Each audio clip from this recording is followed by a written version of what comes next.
Poynting charges and magnetism का next article that is the magnetic field on the axis of current carrying circular coil भी बोल सकते हैं और यहां हम इसको लूप भी बोल सकते हैं।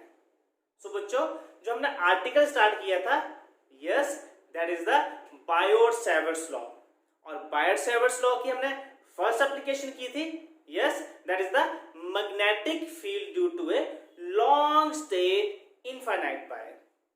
और बच्चों इसके बाद जो आज हम करने जा रहे हैं this is the second application, this is the magnetic field due to circular coil या फिर हम इसको क्या बोलते हैं लूप।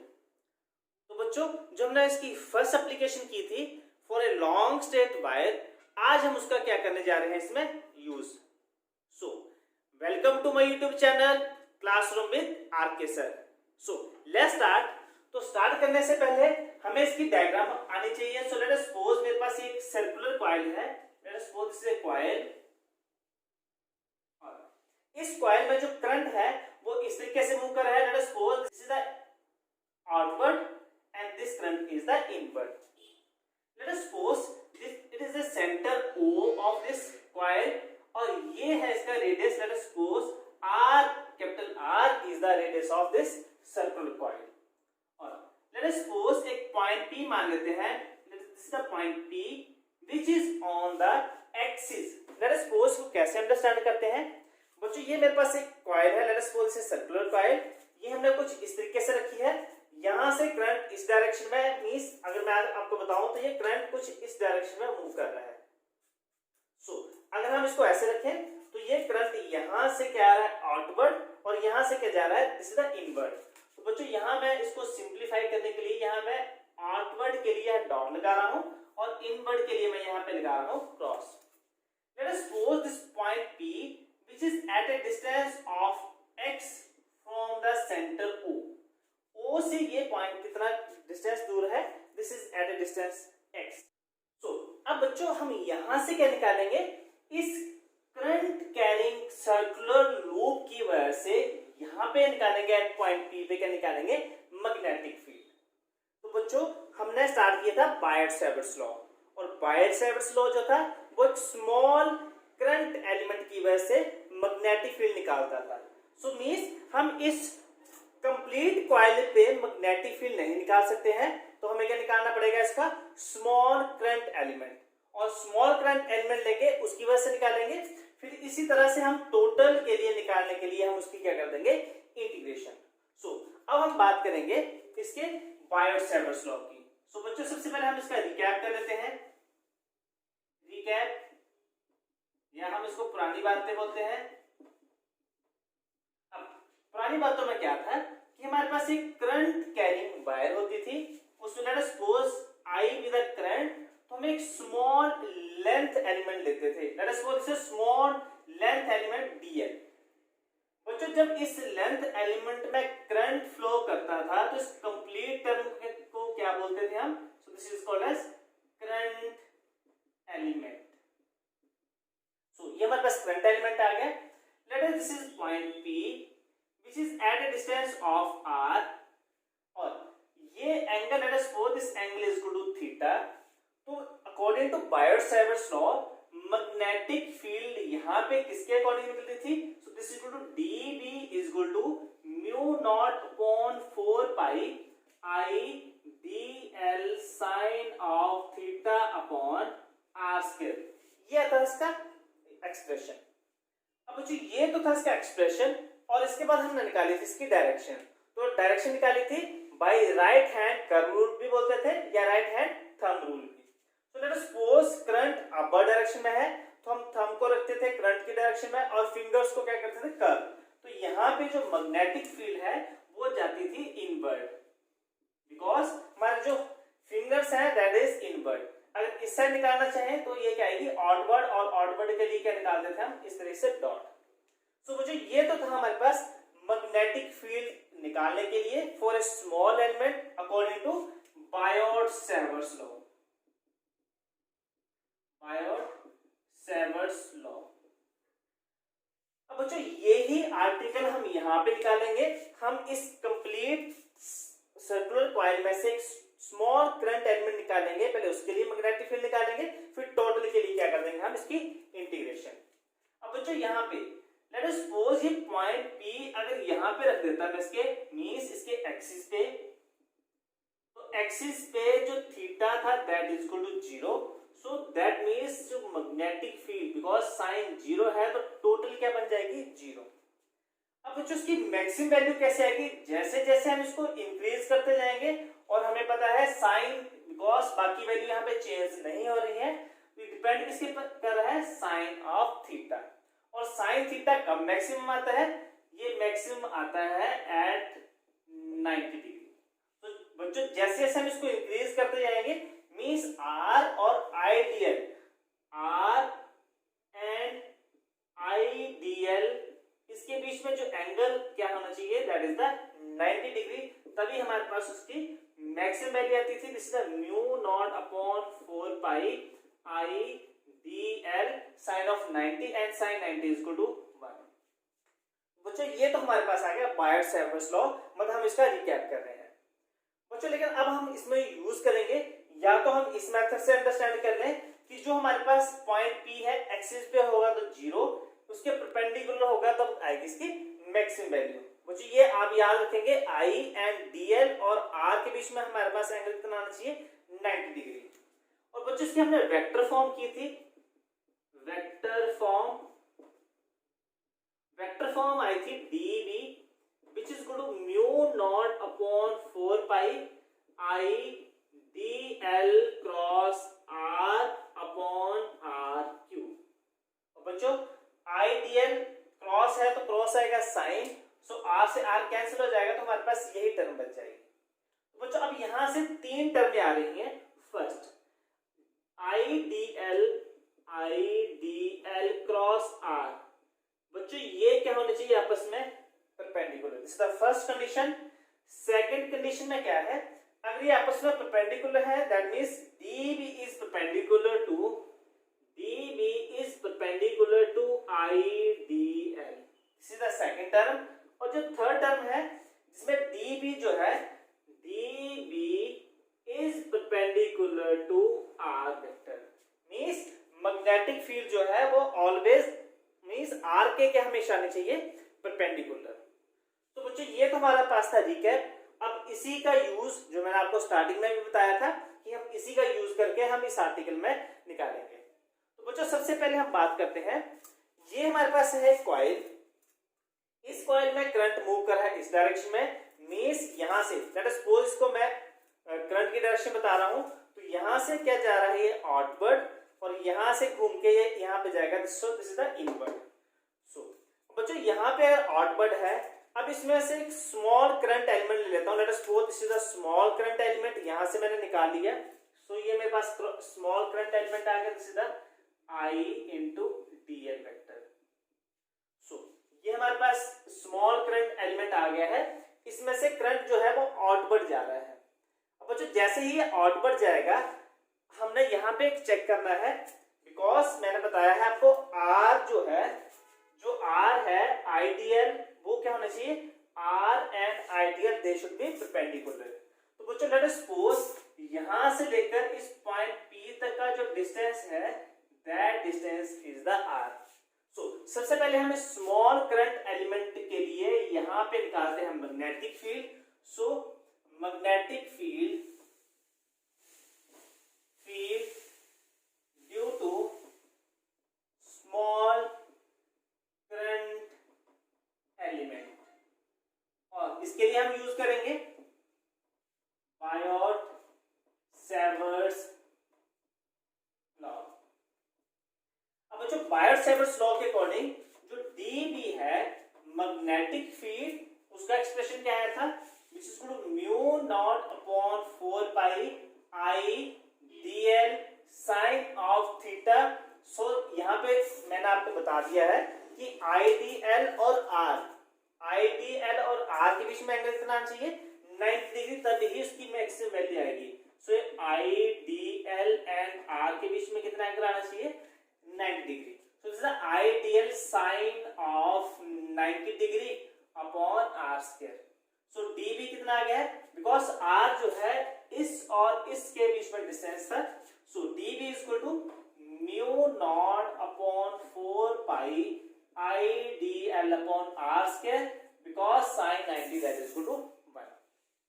बच्चों हमने एक कॉइल ली थी, कॉइल में से हमने स्मॉल एलिमेंट लिया है, स्मॉल एलिमेंट जो था वो r के साथ कितना एंगल बना रहा था, दैट इज द 90 डिग्री।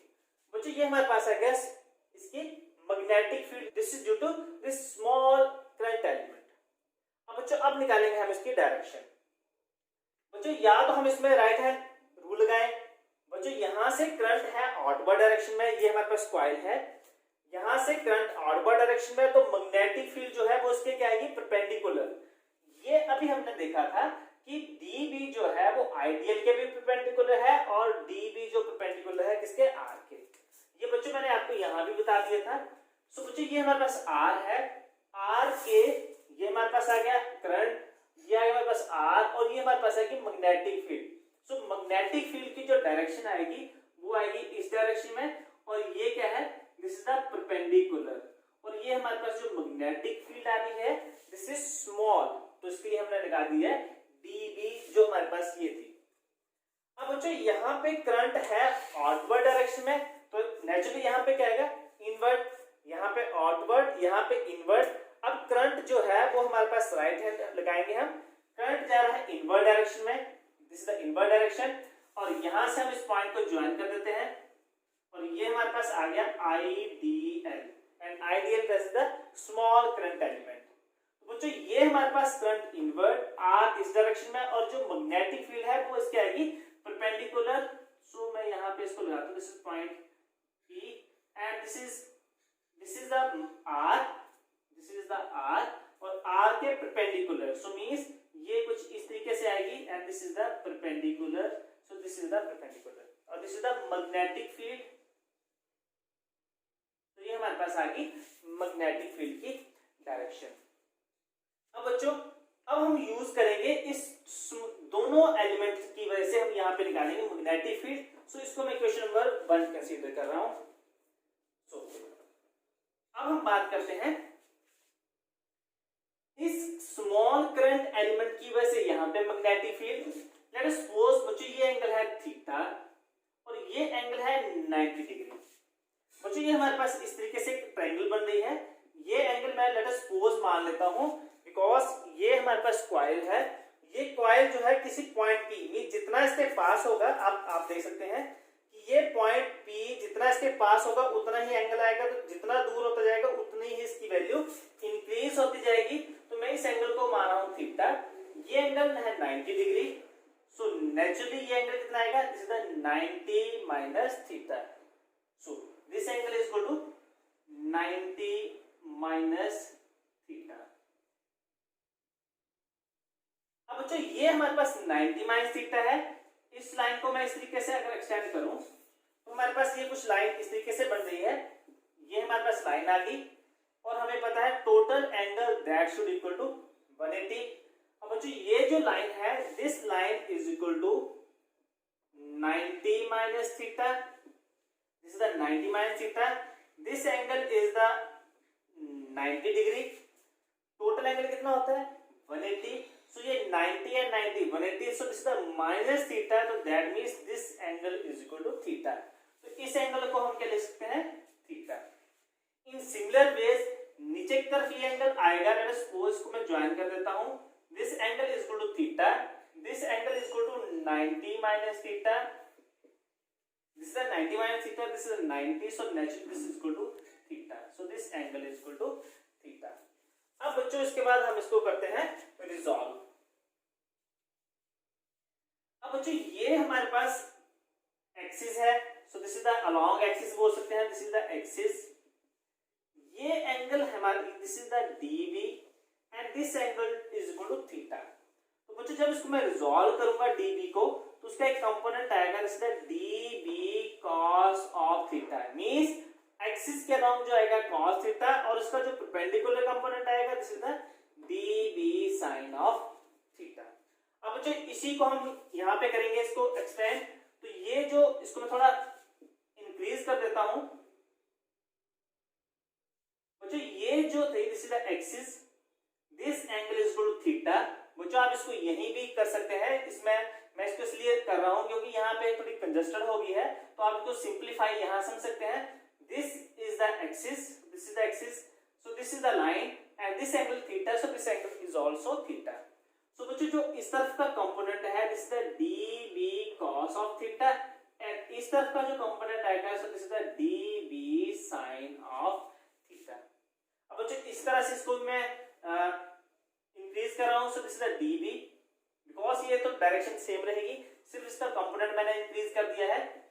अब बच्चों इसी तरह से ये हमारे पास आ गई एक्सिस, सो ये एंगल थीटा है तो this angle is also theta.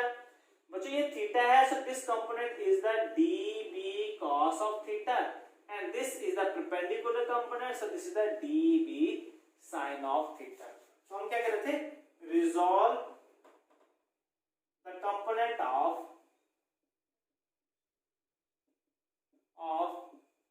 dv। हम dv के कंपोनेंट्स को क्या कर रहे हैं, रिजॉल्व।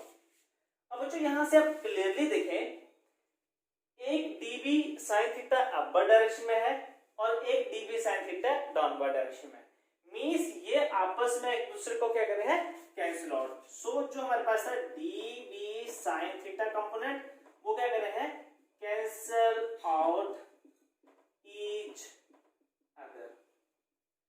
अब बच्चों अब आप देखेंगे जो मैग्नेटिक फील्ड है वो जा रही है इस डायरेक्शन में, और किस कंपोनेंट की वजह से, this is only due to dv cos of theta which is the along the axis of coil. So अब बच्चों ये हमारे पास मैग्नेटिक फील्ड का सिर्फ एक कंपोनेंट बच गया है, और ये कंपोनेंट कौन सा था, dv cos ऑफ थीटा, और इसी का यूज करके हम इसको करेंगे इंटीग्रेट। सो ये हमारे पास आ गया टोटल मैग्नेटिक फील्ड, सो B टोटल बोल सकते हैं या फिर हम इसको बोल सकते हैं नेट बोल सकते हैं, जो आपने लिखना हो वो लिख सकते हैं। सो dV क्या करेंगे हम, ये स्मॉल एलिमेंट की वजह से हमारे पास dV का कंपोनेंट निकल रहा है, तो टोटल के लिए क्या करेंगे हम, इसकी इंटीग्रेशन। सो इंटीग्रेशन ऑफ किस कंपोनेंट की, dV cos ऑफ थीटा। अब बच्चों एक कॉइल कंप्लीट कॉइल है, तो यहाँ पे हम इसके लिए क्या लगा देते हैं, इसके लिए कंप्लीट यहाँ सर्कल लगा देते हैं। So this is the integration of whole circle. अब बच्चों कुछ बच्चे यहाँ पे कंफ्यूज हो रहे होंगे कि यहाँ पे dv cos थीटा और यहाँ dv cos थीटा, तो हमें यहाँ पे 2b cos थीटा क्यों नहीं लिखा है। बच्चों एक्चुअल में जब हम किसी भी एलिमेंट का एक पार्ट लेंगे तो उसके लिए हम टोटल इंटीग्रेट कर देंगे, लेकिन हमारे पास यहाँ पे 2 कंपोनेंट्स आ रहे हैं। अगर आप इसको इस तरीके से लेते हैं अपर कंपोनेंट एंड लोअर कंपोनेंट, तब हमारे पास आएगा 2dv cos थीटा। मींस इस तरीके से अंडरस्टैंड करते हैं, ये थी हमारे पास कॉइल, लेट अस सपोज ये लेंथ है आइडियल, मींस एक सर्कल की कंप्लीट लेंथ, और हम इसका नीचे वाला पार्ट भी ले रहे हैं।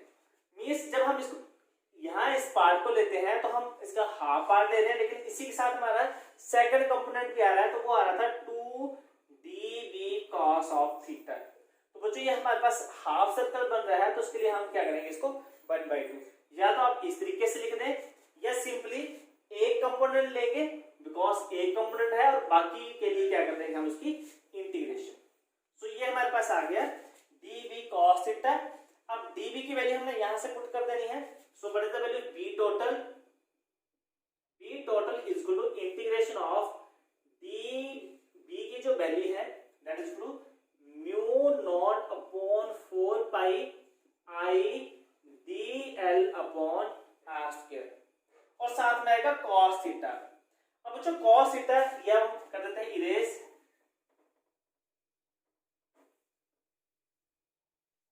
अब बच्चों ये हमारे पास आप देखेंगे तो ये हमारे पास ऐसी ट्रायंगल्स बन रही है। Let us suppose this is the O, ये एंगल हमारे पास 90 degree, this angle is equal to theta. ये जो डिस्टेंस था that distance is the r, ये जो डिस्टेंस था that distance is the capital R, और ये डिस्टेंस था हमारे पास क्या था x। बच्चों हमें निकालना है cos ऑफ थीटा, तो cos थीटा कैसे निकलेगा, cos थीटा। बच्चों मैंने आपको बता दिया था पहले भी कि जिस जगह पे थीटा और यहाँ पे आएगा 90 डिग्री, तो उसको हम क्या मान लेते हैं, दिस इज द बेस। तो ये आ गया इसका perpendicular and this is hypotenuse and cos theta is equal to base upon hypotenuse. तो बच्चों जो बेस है, base is equal to r and hypotenuse that is equal to small r। तो बच्चों ये जो वैल्यू है हम cos थीटा की यहां पे पुट कर सकते हैं। So cos theta is equal to capital R upon small r। अब हमारे पास आएगा, अब जो जो टर्म्स इंटीग्रेशन के बाहर है वो लिख लेते हैं। बच्चों यहाँ पे जो कॉमन है, जो हमारे पास कांस्टेंट टर्म्स है, वो हमारे पास है म्यू नॉट अपॉन 4 पाई, ये हमारे पास कांस्टेंट टर्म है। अब आई जो है, एक बार इसमें करंट अगर मैंने 1 एम्पीयर या 2 एम्पीयर या 5 एम्पीयर डाल दिया मींस वो इसकी क्या है, constant value. So this is the I और आर। बच्चों यहां से लेकर यहां तक का डिस्टेंस ये भी क्या है हमारे पास सेम, हमारे पास कितना आएगा, this is the R, R square और आर स्क्वायर क्या बन गया आर क्यूब। और यहाँ पे आर जो था, R is the radius of this circular coil, so this is the R. तो अब जो इंटीग्रेशन के अंदर बचेगा simply, so this is equal to dl। dl जो थी, this is the small length element और ये हमारे पास स्मॉल लेंथ लेटेस्ट कोई हमारे पास सर्कुलर कॉइल है जिसका रेडियस कितना है r। हम इसका ये स्मॉल लेंथ एलिमेंट ले रहे थे dl। तो टोटल जो आएगा integration of total dl means ये सर्कुलर लूप का हमारे पास क्या आएगा total length and total length is equal to 2 pi r। So अब हम इसके आगे करते हैं। सो हमारे पास थी b total is equal to mu naught upon 4 pi I, यहाँ पे आई था, ऊपर है r अपॉन नीचे कितना है r cube, integration of dl that is the 2 pi n। हमें क्या निकालना है इसका टोटल, तो इसका रेडियस कितना है, इसका r। सो इसको हम सॉल्व कर लेते हैं। So b total is equal to mu naught upon 4 pi 2 pi r square, r और r कितना बन गया r square, 2 pi r square i upon r cube. अब बच्चों यहाँ पे जो वैल्यूज बच गई है वो बच गई है r की वैल्यू। सो r ये हमारे पास आ रहा है, so this is the hypotenuse, so this is the triangle, this distance is the r, this is the capital R, this is the x। So ये hypotenuse square, so r square is equal to r square plus x square. So r की value कितनी आ गई, power 1/2। So b total is equal to mu naught upon 4 pi 2 pi r square i upon r की value कितनी आ रही है, r square plus x square की power, because cube भी है तो ये 1/2 के साथ क्या बन जाएगा 3/2। So this is the magnetic field due to current carrying circular coil। So बच्चों ये जो एक्सप्रेशन है ये इस सर्कुलर कॉइल की वजह से आ रहा है। अब बच्चों इसके स्पेशल केसेस हो सकते हैं, अब हम इसके करते हैं special cases.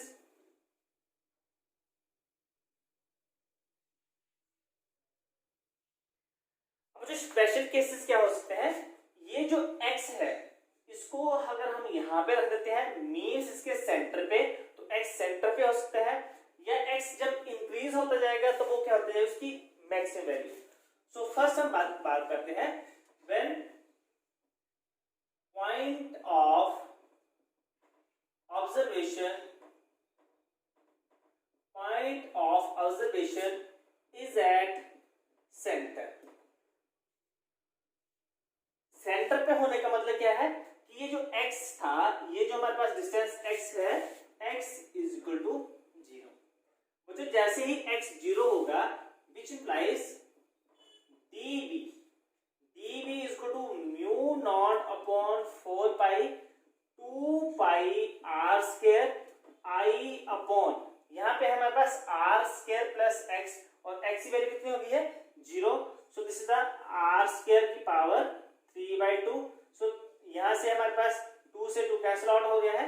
So which implies dv is equal to mu naught upon 4 pi 2 pi r square से r cube cancel, so this is equal to 2 pi i upon r।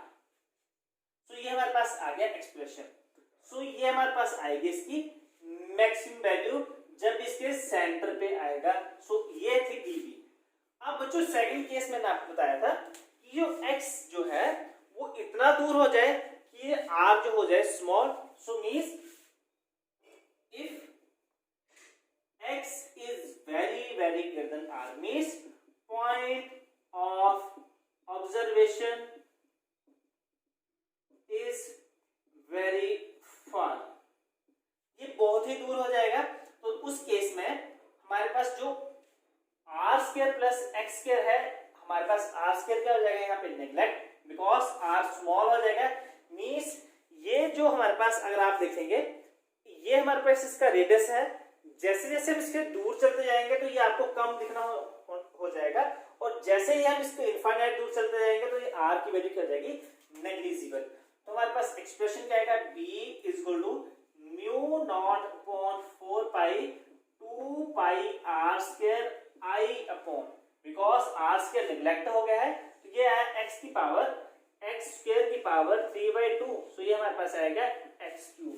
तो यहाँ पे कितना आएगा x क्यूब। अब बच्चों यहाँ पे आप देखेंगे ये 2 pi R square, yes this is the area. So b is equal to mu naught upon 4 pi ai upon x cube. Means जैसे जैसे दूर चलते जाएंगे ये किस पे डिपेंड करेगा, इसके एरिया पे। मींस जितना बड़ा इसका एरिया होगा उतनी ही ज्यादा मैग्नेटिक फील्ड, और जितना डिस्टेंस ज्यादा होता जाएगा उतनी ही कम मैग्नेटिक फील्ड। सो ये हमारे पास इसका आ गया सेकंड केस। सो बच्चों हमने जो आर्टिकल किया था वो आर्टिकल था magnetic field due to a current carrying circular loop, और सर्कुलर लूप के लिए जो एक्सप्रेशन आ रहा है this is equal to mu naught upon 4 pi 2 pi R square I R square plus X square power 3/2। बच्चों इसके बाद हमने क्या किए थे इसके स्पेशल केसेस। स्पेशल केसेस में इसकी जो सेंटर पे जो है इसकी मैक्सिमम वैल्यू आती आ रही है, और जैसे जैसे हमारे पास x इंक्रीज होता जाएगा वैसे वैसे मैग्नेटिक फील्ड कम होती जाएगी। मींस अगर x को मैं इनफाइनाइट कर दूं सो यहाँ पे क्या आएगा 1 by infinite and 1 by infinite. So b is equal to 1 by infinite that is equal to 0। तो बच्चों पॉजिटिव एक्स एक्सिस में जाएंगे तो हमारे पास मैग्नेटिक फील्ड जैसे जैसे हम इस सेंटर से आगे जाते जाएंगे मैग्नेटिक फील्ड क्या होती जाएगी 0। इसी तरह से हम इस एक्सिस में आएंगे सो नेगेटिव एक्सिस में, तब भी हमारे पास मैग्नेटिक फील्ड क्या आएगी 0। तो बच्चों इसको अब हम देखते हैं ग्राफ मेथड से। सो ग्राफिकल मेथड में लेट अस सपोज ये हमारे पास डिस्टेंस है, let us this x is equal to 0, और इस तरफ हमारे पास प्लस इंफिनिटी है और इस तरफ माइनस इंफिनिटी। तो बच्चों जो सेंटर पे सो यहाँ पे मैंने dB लिख दिया है, so this is the b total magnetic field. So centre पे इसकी मैक्सिमम वैल्यू आ रही है, जैसे जैसे हमारे पास प्लस इंफिनिटी जाता जा रहा है उस तरह से इसकी वैल्यू कम होती जा रही है, और इसी तरह से हम नेगेटिव एक्सिस में जाएंगे तब भी इसकी वैल्यू क्या होती जा रही है कम। पॉजिटिव एक्स एक्सिस मींस जैसे जैसे सेंटर से दूर जाता जाएगा इसकी मैग्नेटिक फील्ड क्या होगी कम। अब बच्चों ये तो था हमारे पास इसका ग्राफ, और ये थी this is the magnetic field और दिस इज द एक्स। अब बच्चों अब हम इसमें देखेंगे कि हम इसके कॉइल के सेंटर पे जो मैग्नेटिक फील्ड आएंगी वो कैसे आएंगी। लेट अस सपोज बच्चों ये हमारे पास हमने करंट को इस डायरेक्शन में किया था, इस डायरेक्शन में, मैग्नेटिक फील्ड इस डायरेक्शन में। तो बच्चों यहां से आप देखेंगे यहाँ पे मैं इस thumb right hand palm rule को यूज करेंगे, तो राइट हैंड थंब रूल बोलो या पाम रूल, तो ये मैग्नेटिक फील्ड इस डायरेक्शन में, मैग्नेटिक फील्ड इस डायरेक्शन में, मैग्नेटिक फील्ड इस डायरेक्शन में। तो बच्चों ये करंट अगर ये करंट था सॉरी हमारे पास ये करंट था हमारे पास इस डायरेक्शन में, तो मैग्नेटिक फील्ड इस डायरेक्शन में, मैग्नेटिक फील्ड इस डायरेक्शन में। तो ये हमारे पास सपोज ये हमारे पास अगर कॉइल है और इस कॉइल में अगर करंट इस डायरेक्शन में है तो आप थंब इस डायरेक्शन में रखेंगे तो magnetic field is in this direction. So this is the direction of magnetic field इस डायरेक्शन में। और बच्चों जब हम इस एंड पे पहुंचेंगे तो मैग्नेटिक फील्ड क्या हो जाएगी इसके रिवर्स डायरेक्शन में। सो this is the direction of magnetic field. बच्चों जैसे जैसे हम इसके इंक्रीज करते जाएंगे तो इसकी मैग्नेटिक फील्ड कुछ इस तरीके से बनेगी, और इस तरीके से। बच्चों अगर आप इसमें देखते जाएंगे तो इसके सेंटर पे जो है मैग्नेटिक फील्ड वो कुछ स्ट्रेट लाइन होंगी और साइड साइड में ये हमारे पास कर्व होती जाएंगी। और बच्चों ऐसा ही कुछ आपने डायग्राम बार मैग्नेट में भी देखा था। ये let us suppose this is north pole and this is the south pole. Magnetic field इस डायरेक्शन में एंटर होती थी और बाकी मैग्नेटिक फील्ड इसकी इस डायरेक्शन में। सो this is the direction of magnetic field. बच्चों अगर आप इसको कंपेयर करें तो ये वाला जो पोर्शन है ये क्या बन जाएगा नॉर्थ पोल और ये क्या बन जाएगा साउथ पोल। बच्चों हम इसको टच नहीं कर सकते हैं, लेकिन जैसे हम इस कंपास नीडल इसके पास लाएंगे तो ये सेम मैग्नेटिक हमारा जो मैग्नेटिक बार जो है उसी की तरह ये क्या करना शुरू कर देगा बिहेव। तो ये तो थी हमारे पास magnetic field on the either side of this circular loop. अब बच्चों इसको और तरीके से भी समझ सकते हैं। बच्चों सबसे पहले हम इसको यहाँ सॉल्व कर दें, क्योंकि न्यूमेरिकल्स में कई बार क्या होता है इसकी वैल्यूज दे दी होती है। जैसे 2 से 2 कैंसिल करेंगे, पाई से pi, so magnetic field at the center is equal to mu naught upon 2, यहाँ से कैंसिल हो गया, this is I upon R. तो बच्चों इस तरह से भी ये न्यूमेरिकल्स जब हमें 1 मार्क्स के क्वेश्चन पूछते हैं या हमें जेईई में से नीट्स में पूछेंगे तो कुछ इस तरीके से क्वेश्चन भी पूछ सकते हैं।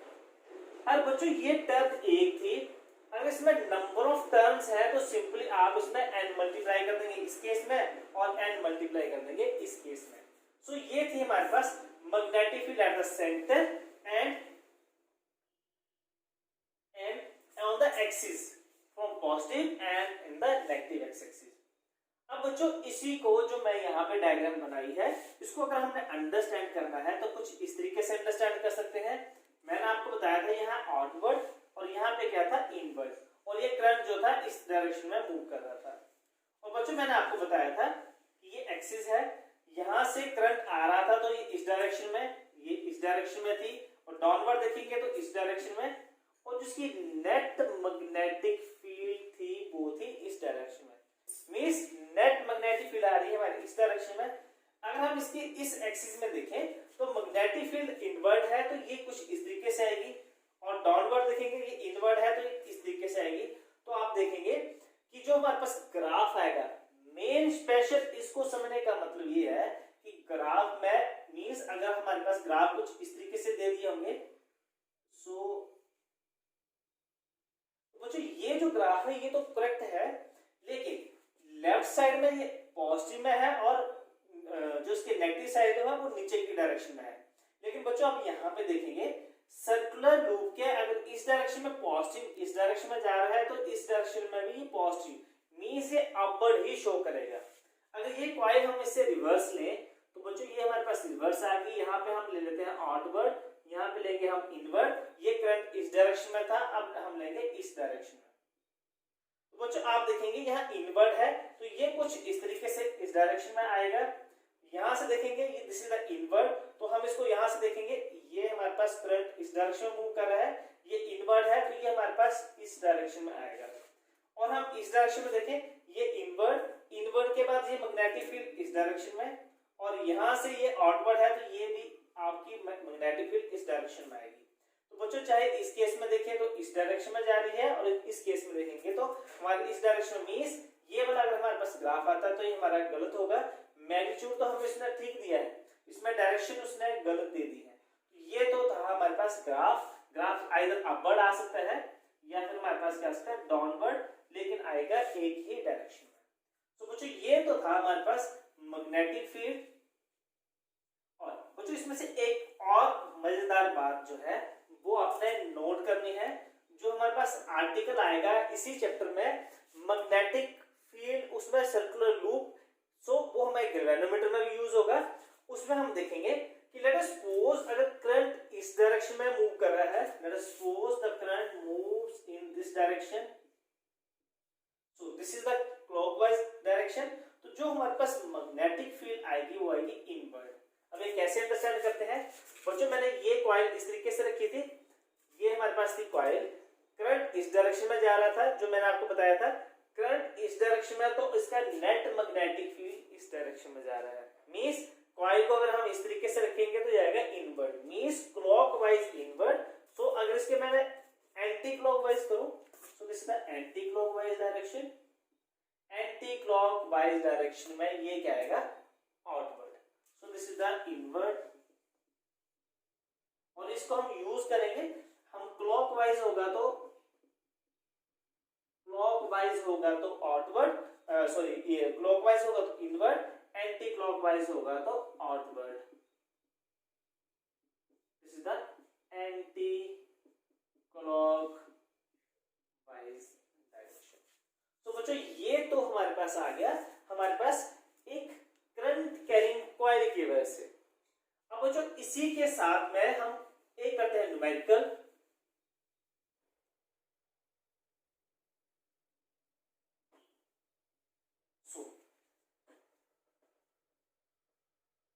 अब करते हैं इसका एक numerical.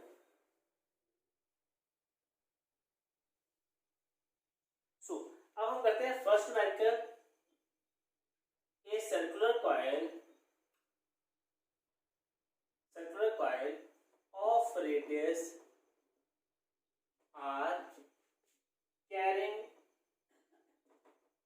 current I at what distance from center of coil, the magnetic field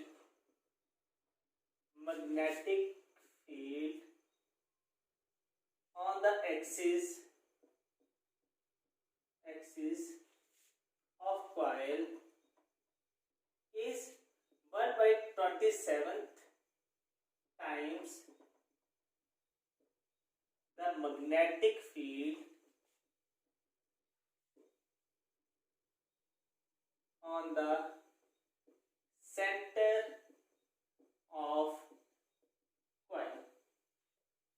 सो बच्चों इसके लिए मैं आपको ऑप्शन देता हूं, ए ऑप्शन है 2/2r, बी ऑप्शन है √2r, सी ऑप्शन है 3/2r, and fourth see the D is the none of these. तो बच्चों सबसे पहले वीडियो को पॉज करेंगे, फिर इसको आप सॉल्व करेंगे। अगर आप इसको सॉल्व कर पाए तो आप +4 की तरफ जाएंगे, अदरवाइज आपको -1 मिलेगा। मुझे लगता है बच्चों ने इसको कर लिया होगा। हमें दिया है magnetic field on axis is equal to 1/27 times the magnetic field on center. तो बच्चों इसको सॉल्व कैसे करेंगे, हमें magnetic field on the axis आना चाहिए। Magnetic field on the axis is equal to μ0/4 2 pi I r square upon r square plus x square की power 3/2 and which is equal to 1/27, और यहाँ पे आई थी μ0/2 I/r। तो ये हमारे पास एक्सप्रेशन है कि मैग्नेटिक फील्ड एक्सिस जो थी वो 1/27 टाइम थी magnetic field on the centre. तो बच्चों हम इसको कैंसिल आउट कर सकते हैं, ये हमारे पास कैंसिल आउट हो गया, 2 से हमारे पास 2 कैंसिल, I से हमारे पास I कैंसिल हो गया है। तो हमारे पास जो अब बच गया है, ये यहाँ पे मल्टीप्लिकेशन हुआ तो बन गया r³ which is equal to r² plus x² की पावर 3/2, और 27 भी क्या हो गया इसके साथ मल्टीप्लाई। अब बच्चों यहाँ भी Q है, यहाँ भी Q है, ये कैंसिल आउट हो गया है। तो बच्चों हम इसको भी कैंसिल आउट कर सकते हैं, 27 है तो उसको लिख सकते हैं 3r की power 3 and this is the r² plus x² की पावर 3/2। तो बच्चों ये कैंसिल आउट हो गया, तो हमारे पास बच गया 3r is equal to r² plus x² की पावर 1/2। अब बच्चों 1/2 है, इस तरफ आके क्या बन गया ये स्क्वायर, तो this is the 9r² is equal to r² plus x²। r² जब इस तरफ आएगा तो ये माइनस होके क्या बन जाएगा 9 minus r², this is the 8r² is equal to x²। हमें निकालना है distance, so x is equal to √8r²। तो बच्चों जब इसको हम सॉल्व करेंगे तो इसकी वैल्यू आएगी x is equal to √8r जो आएगा दिस इज द 2 2/2 और यहाँ से क्या आएगा r। सो ये हमारे पास आंसर आया है। तो दैट मीन्स अगर आपने ये आंसर लिखा है तो दिस इज द करेक्ट और आपको मिलते 4 मार्क्स, अदरवाइज आप जाएंगे -1 की तरफ। सो बच्चों ये तो था हमारे पास जो आर्टिकल था उसका एक क्वेश्चन। अब बच्चों इसी के साथ में हमारे पास आएगा बच्चों ये था हमारे पास करंट कैरिंग कॉइल की वजह से। अब बच्चों यही क्वेश्चन अगर हमें आर्क के केस में पूछता है। अब आर्क का केस क्या है बच्चों, मैं इसको फिलहाल सिंपल इस तरह से ड्रॉ कर रहा हूं। Let us suppose which makes an angle theta and this is the arc. ये कंप्लीट सर्कल का एक स्मॉल पार्ट है। लेट अस सपोज इसका रेडियस कितना है r। तो बच्चों अभी तक जो हमने सेंटर के लिए जो मैग्नेटिक फील्ड निकाली थी उसका एक्सप्रेशन क्या आया था, B is equal to mu naught upon 4 pi 2 pi I upon r। अब बच्चों अगर हम इसके लिए निकालते हैं तो सबसे पहले हमें स्मॉल के लिए निकालते हैं। तो dB जो हमारे पास आता था this is the mu naught upon 4 pi, yes that is the I dl upon r square। ये हमारे पास सेंटर की बात कर रहे हैं तो हमारे पास r आएगा r square into sin of theta। और जो थीटा है वो हमें पता है कि I और dl के बीच में हमेशा जो एंगल बनता है that angle is equal to 90 degree. तो हमारे पास ये एक्सप्रेशन आ गई है। अब जो हमें चाहिए टोटल मैग्नेटिक फील्ड, तो टोटल के लिए क्या करना पड़ेगा हमें, इंटीग्रेशन। तो इसकी इंटीग्रेशन 0 से b। अब जो इसकी जो इंटीग्रेशन आएगी बच्चों जो हम टोटल के लिए हम लेंथ ले रहे थे तो हमने टोटल के लिए हमने एक्सप्रेशन लिखा था 0 to 2 पाई। लेकिन बच्चों अब यहाँ पे जो लेंथ है हमारे पास ये लेंथ है और हमें पता है theta that is the arc. Arc let us suppose l upon radius. So इसकी जो लेंथ आएगी this is the theta into r। Means जो हमारे पास इंटीग्रेशन जाएगी वो जाएगी 0 to इसकी लेंथ जो थी that is the theta into r। सो जो b आएगा this is the mu naught upon 4 pi. i भी बाहर इसमें इंटीग्रेशन के बाहर आ गया है, r स्क्वायर भी इंटीग्रेशन के बाहर आ गया है। तो हमारे पास सिंपली यहाँ पे क्या बचा है this is the dl। So this is the theta into r। Because इसको हम इस तरीके से लिख लेते हैं एक बार एक स्टेप में। मैग्नेटिक फील्ड तो यहाँ पे आ गई म्यू नॉट अपॉन 4 पाई हमारा बाहर आ रहा है, i भी हमारे पास कांस्टेंट है, dl हमारा चेंज हो रहा है तो यहाँ पे नीचे क्या आएगा r square. So integration 0 to theta r means l की आएगी और l कितना था दिस इज द dl।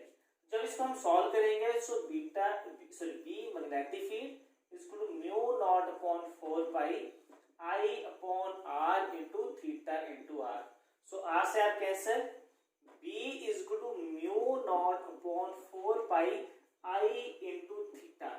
बच्चों ये हमारे पास इसका आ रहा है general expression. So at the centre of arc, इसके लिए जो हमारे पास एक्सप्रेशन आएगा ये। अगर बच्चों ये आर्क हमारे पास नंबर ऑफ कॉइल्स की टर्म में होगी तो हम सिंपली इसको b is equal to mu naught upon 4 pi n i into theta भी लिख सकते हैं। अब बच्चों इसी को अब हम अंडरस्टैंड करते हैं कंप्लीट हमारे पास किसके लिए, सर्कल के लिए।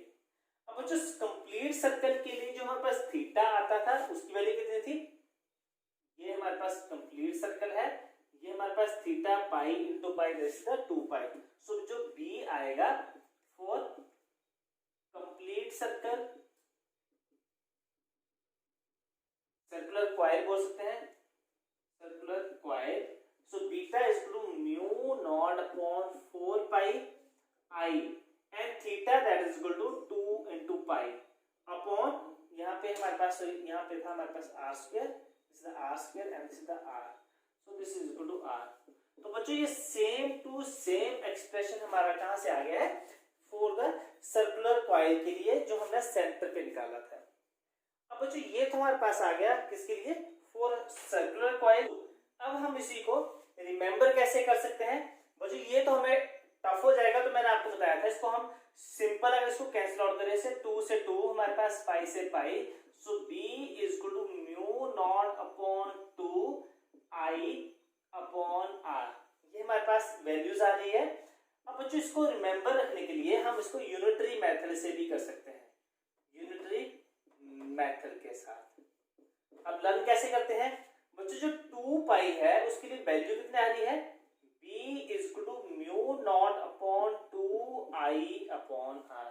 ये हमारे पास आ रही है यूनिटरी मेथड से b की वैल्यू। सो 1 के लिए कितनी वैल्यू आएगी, so b is equal to mu naught upon 2i upon r और साथ में कितना आ जाएगा 2 पाई। तो बच्चों थीटा के लिए कितना आएगा, so theta is equal to b, अब थीटा मल्टीप्लाई कर देते हैं म्यू नॉट अपॉन 2। अब बच्चों इसको सॉल्व करें तो 2 to the 4 pi i upon r तो आएगा। अब थीटा इसके साथ हम मल्टीप्लाई कर लेते हैं।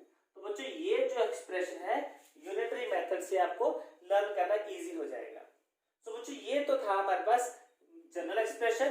अब बच्चों इसी के बेस पे अब आपको आएंगे न्यूमेरिकल्स। तो अब हम करते हैं न्यूमेरिकल सॉल्व। एक्सप्रेशन क्या याद में है, b is equal to mu naught upon 4 pi, ये हमारे पास टर्म थी। i इसमें करंट फ्लो कर रहा है किसी भी कॉइल में, थीटा जितना उसमें एंगल बनेगा और साथ में हम r को क्या कर देंगे divide. Numerical next, what is the value of magnetic field at the center of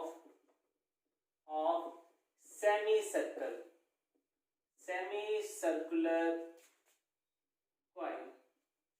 means ये हमारे पास एक कॉइल है, लेट अस सपोज इसका रेडियस दे दिया है r और उसमें करंट क्या फ्लो कर रहा है I।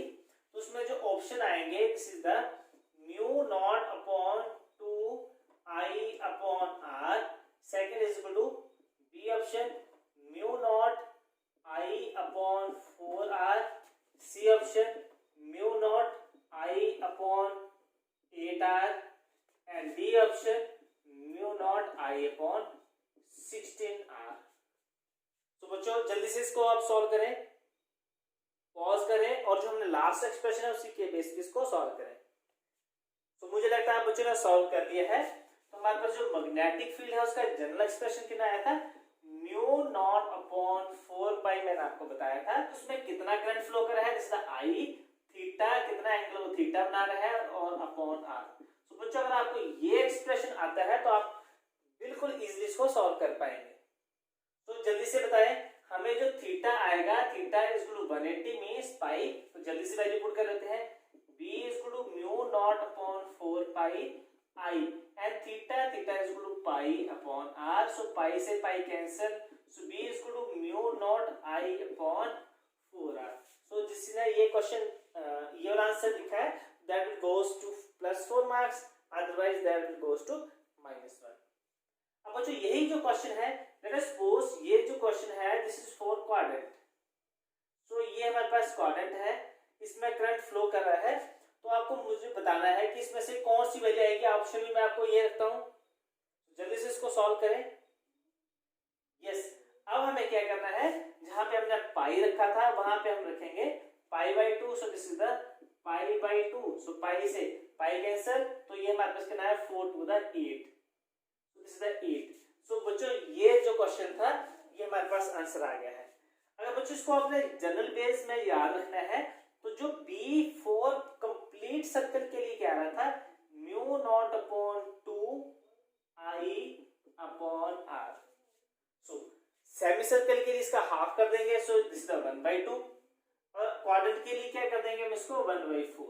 तो तब भी कर सकते हैं, पर बच्चों ये हमें लर्न नहीं रहेगा, आपने ये एक्सप्रेशन लर्न करना है।